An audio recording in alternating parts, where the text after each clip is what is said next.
Hello friends, welcome to my channel called IVD Manufacturing. So today we are going to discuss on the third lecture of the standard for IVD products. So let's go deep into the lecture.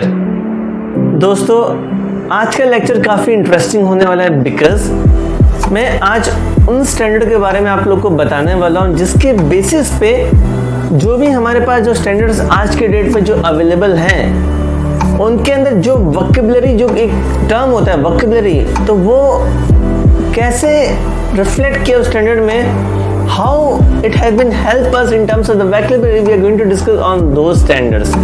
So let's talk about the source first of all and the document number which comes from that source. So mainly there are three key sources जहाँ से मैं उन standards को pick करने वाला हूँ. The first source is Global Harmonization Task Force. The second source is IEC and the third source is the ISO.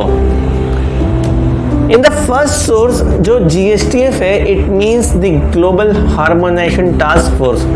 So the document which comes from this source is none and all which is GHTF/SC/N4 2012 which means a glossary and definition of term used in GSTF documents. So what is the role of this document, my friend? The purpose of this document is to publish a list of definition which are used in all the GSTF document, right? तो ये जो document है इसके बारे में terms and definition के बारे में वहाँ पे डिस्क्रिप्शन प्रोवाइड की गई है और ये टर्म्स एंड डेफिनेशन बाकी के डॉक्यूमेंट में जिसने GSTF ने जो पब्लिश किया उसमें यूज़ की जाती है. और मेनली जब आप इस डॉक्यूमेंट को जब आप रेफर करेंगे तो you will able to find an appendix ए.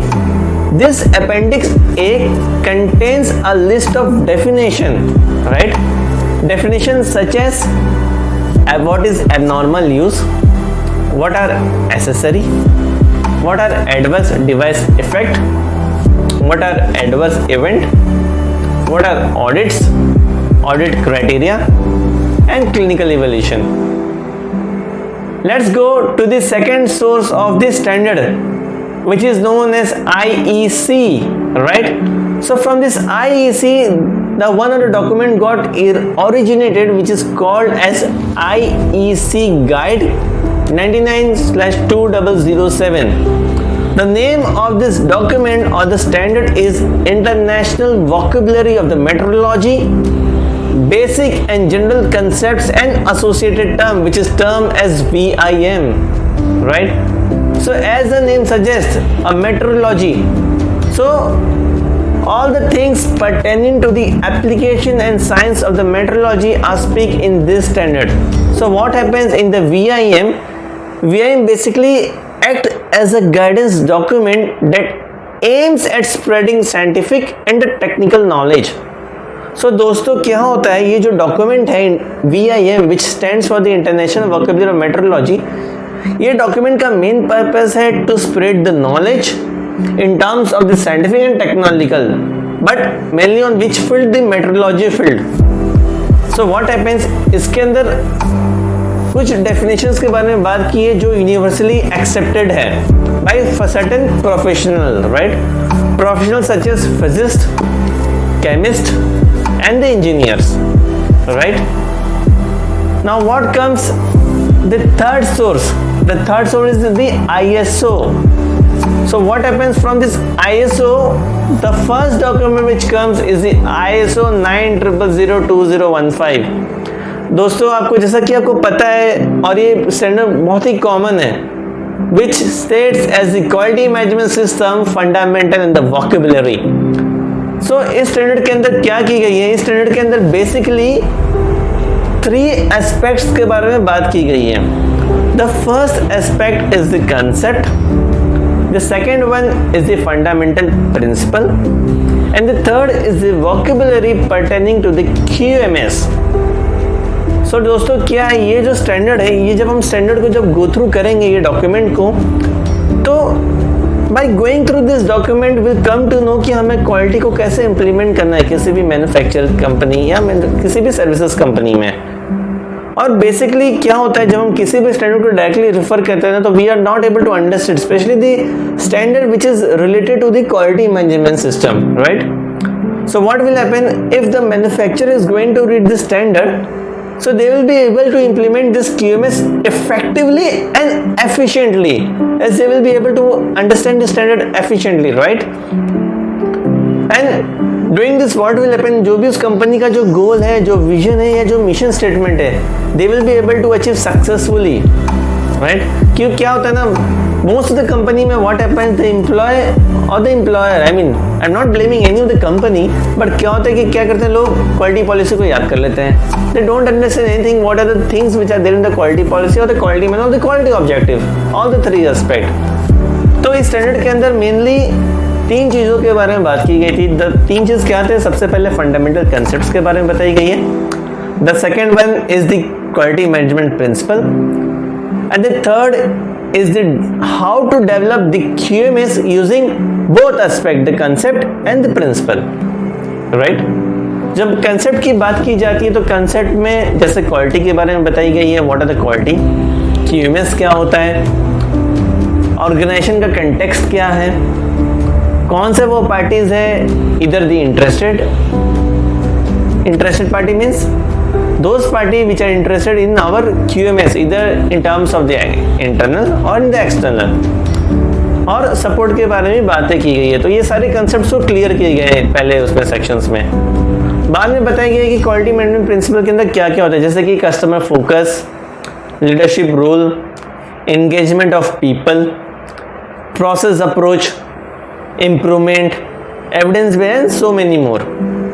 जब ये दोनों के बारे में जब स्टैंडर्ड के अंदर बता दिया गया कि कंसेप्ट के बारे में क्या होता है और प्रिंसिपल के बारे में क्या होता है, तो अब इन दोनों को कैसे अप्लाई करना है, कैसे हमें वो QMS के मॉडल को बनाना है, right, using this 2 aspects. So it speaks about the development of QMS model and how to implement the QMS in the system. Okay, so दोस्तों मैंने अभी तक 3 स्टैंडर्ड्स के बारे में बात की गई। अब वो 3 स्टैंडर्ड्स के सोर्स के बारे में मैंने बताया। जो सबसे पहला सोर्स था GSTF, the second one was IEC and the third one was the ISO, जिसके अंदर से QMS आया। Again I am going to talk about the same source which is ISO, right. अब इस ISO के अंदर now comes the fourth and the crucial standard which is ISO 3534। दोस्तों आप इसको याद कर लीजिए, बिकॉज ये स्टैंडर्ड बहुत ही इंपॉर्टेंट स्टैंडर्ड है इन terms of 3 aspect. The first aspect is the standard which speaks about the general statistical terms and the term use in the probability.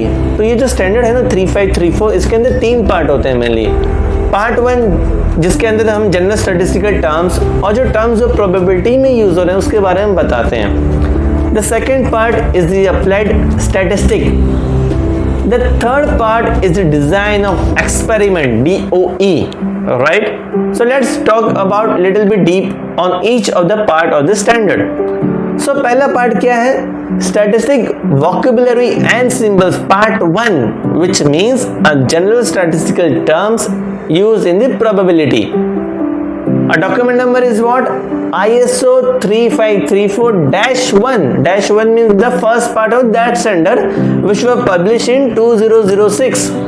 So क्या होता है दोस्तों, इसके अंदर हम जनरल टर्म्स की बात के बारे में बात की गई है। जनरल टर्म्स जैसे कि पॉपुलेशन क्या होता है, सैम्पलिंग यूनिट क्या होती है, सैंपल क्या होते हैं, ऑब्जर्व वैल्यू क्या होती है, रैंडम सैंपल क्या होते हैं एंड मेनी मोर।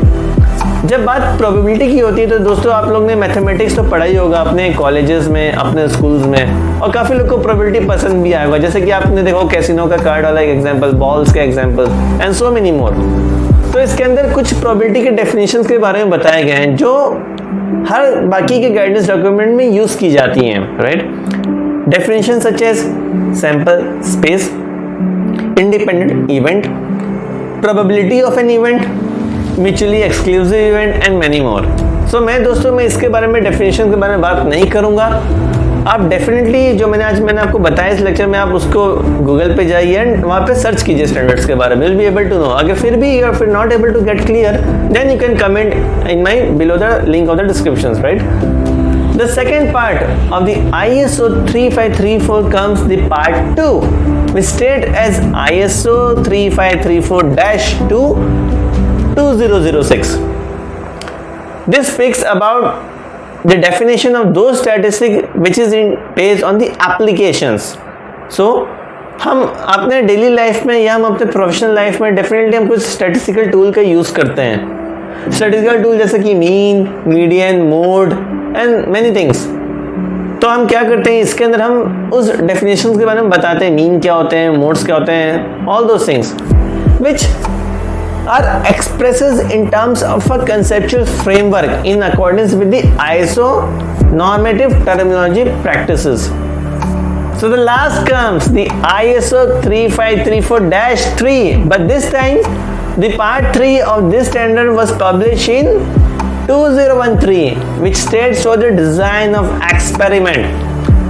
दोस्तों, जैसा कि आपको पता है कि हर कंपनी के अंदर एक R&D डिपार्टमेंट होते हैं, research and development.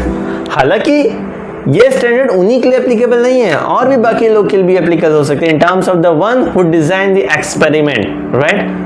So this DOE basically comprises of strategy and a body of methods, right?